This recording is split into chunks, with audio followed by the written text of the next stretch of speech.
Alright, what's happening everybody? It's your boy Akeen and welcome to this blog. Here to give you a preview of the Ole Miss Rebels for the 2015 college football season.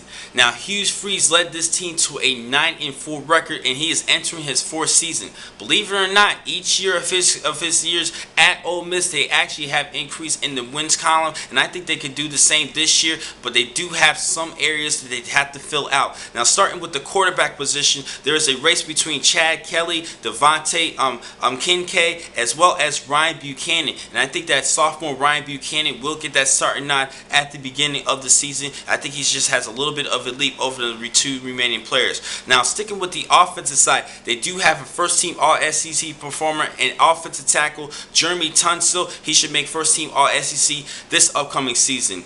And the return of Laquan Treadwell, who's coming back from an injury, and I think he'll be due with another healthy season and hopefully for over 1,000 yards this year. But he does need a good quarterback to throw the football to.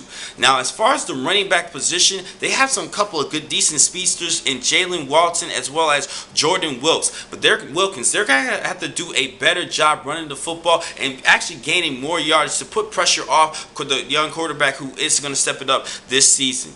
Now, last year on the defensive side, they had allowed just 16 points per game, one of the top best scoring defenses, and they actually are returning 7 starters, including the Kandichi brothers and Denzel and Robert. And the 2 players that they're going to be missing are both All-Americans in Cody Prewitt and Senquiz Golson, who both are now with the National Football League. This is going to be an interesting setup because they're going to have a couple players who's going to have to step it up, like true freshman Tony Bridge, Mike Hilton, C.J. Hampton, as well as T. Shepard and Chief Brown. There's a couple other players that could be in the mix. They're going to have to step it up to replace this void that they're having both at cornerback and safety. I think both these 2 players are actually safeties anyway, but still in the secondary they have to fill in those voids. Now, as far as the recruits, they did pick up Tony Bridge, who is the #1 junior college cornerback. I think this was a great pickup, and they picked up on the #7 wide receiver in DeMarcus Cody. This was a good pickup.